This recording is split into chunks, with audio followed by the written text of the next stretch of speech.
Assalamualaikum warahmatullahi wabarakatuh. Selamat pagi anak-anak, masih sehat?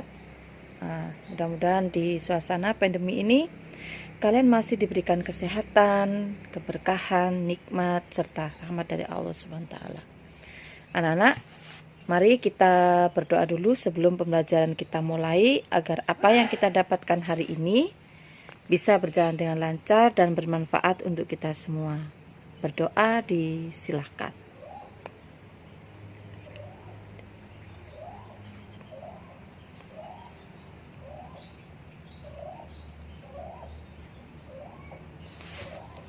Amin amin ya rabbal alamin. Anak-anakku sekalian, hari ini materi kita adalah tentang teks berita. Tentang teks berita ini bertujuan agar kalian bisa mengetahui seperti apa sih bentuk teks berita itu, kenapa teks berita diajarkan di sekolah untuk pelajaran kalian, mengapa teks berita itu penting sekali untuk kalian kenal. Nah, anak-anak, kalian memahami teks berita ini agar kalian mampu mengetahui apa sih, bagaimana sih, mengapa sih berita itu penting untuk dipublikasikan di dalam pelajaran bahasa Indonesia. Anak-anak, kalian kemarin sudah mempelajari tentang jenis-jenis teks berita yang kalian baca dari buku paket kalian. Nah, anak-anak, di buku paket kalian tentu ada kutipan-kutipan teks berita yang bisa kalian pelajari dengan mudah dengan cara membacanya detail. Nah, untuk membaca teks berita ini tidak sekedar membaca, tetapi kalian harus tahu berita apa yang harus saya baca. Untuk apa saya membaca berita itu? Berita teraktual apa yang bisa saya baca? Nah, kalau kemarin kalian baru membaca teks berita, sekedar membaca saja, belum tahu apa sih yang harus saya lakukan untuk memahami sebuah teks berita. Baiklah anak-anak, materi kali ini saya akan suruh membuat bagian-bagian detail teks berita sesuai dengan materi tentang isi berita. Baiklah anak-anak, kalian bisa membuka PowerPoint yang sudah Ibu kirim di WA kalian tentang struktur teks berita. Anak-anak, kalau kita sudah mengetahui unsur-unsur teks berita itu dari pertanyaan dengan kata kunci adik Simba. A, apa, di mana, mengapa, bagaimana, siapa. Jadi kalau misalnya kita ringkas dalam materi itu, nanti tugas kalian saya beritahu setelah kita membahasnya. Yang pertama, apa? Apa itu harus kalian jawab. Apa peristiwa yang terjadi setelah saya membaca teks berita itu? Di dalamnya ada apa? Peristiwa apa yang terjadi? Kalian data. Oh, diuraikan. Oh, peristiwanya ini. Yang kedua, siapa? Siapa yang mengalami peristiwa itu? Siapa saja? Biasanya ada tokoh utamanya, ada juga tokoh pembantunya.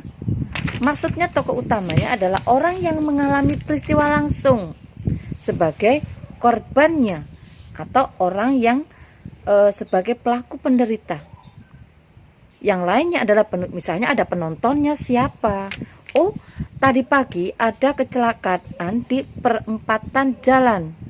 Seorang ibu sedang menyeberang jalan. Dia tidak menengok ke sana kemari. Akhirnya ada sepeda motor yang melanggarnya. Nah, berarti pelakunya, orangnya, siapa yang mengalami peristiwa itu adalah sang ibu dan yang menabrak. Dari peristiwa itu kalian mengambil siapa orangnya yang mengalami peristiwa. Berikut yang ketiga. Yang ketiga adalah di mana. Di mana peristiwa itu terjadi, itulah yang kalian data. Di mana saja peristiwa itu terjadi? Di perempatan jalan menuju ke puskesmas. Nah, itu tempat terjadinya peristiwa. Ya. Jangan sampai peristiwa itu di luar peristiwa yang terjadi.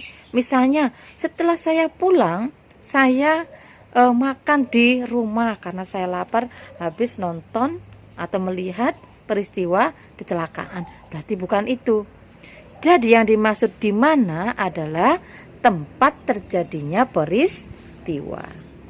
Paham anak-anak? Oke, simak berikutnya. Yang keempat adalah kapan.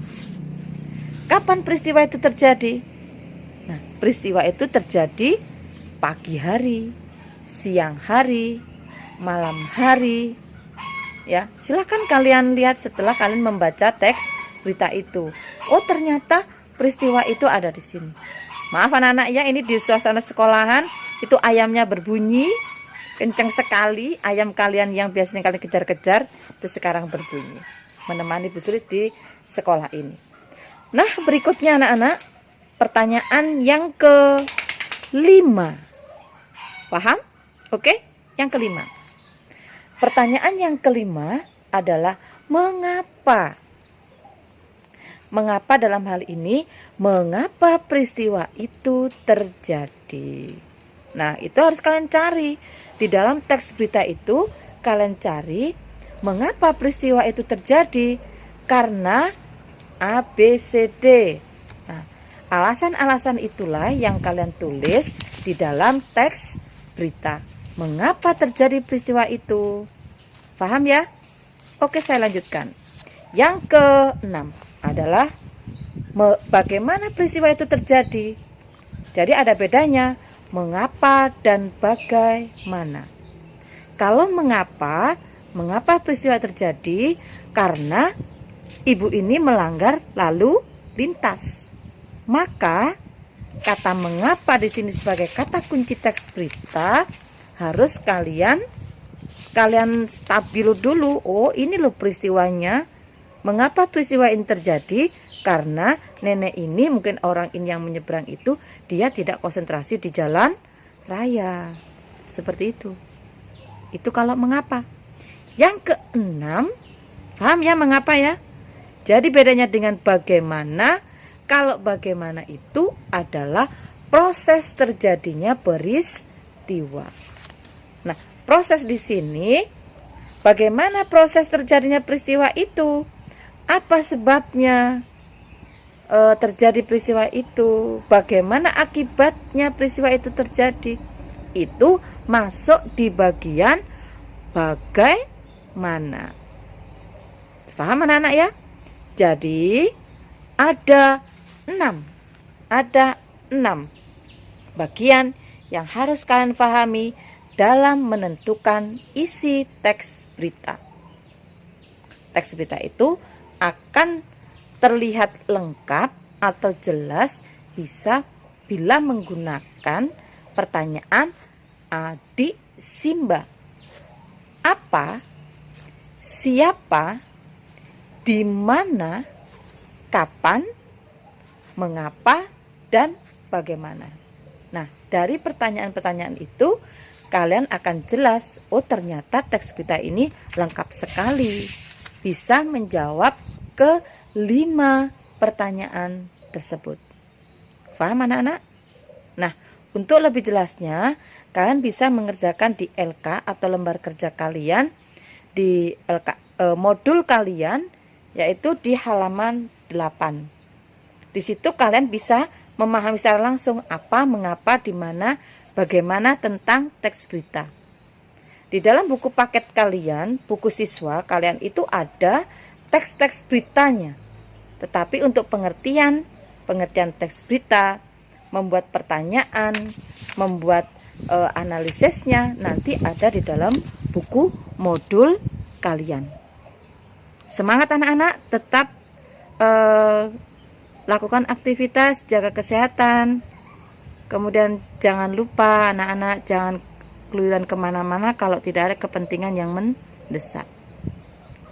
Tetap jaga kesehatan, berbakti pada orang tua, dan jangan lupa berdoa. Saya akhiri anak-anak, mudah-mudahan paham.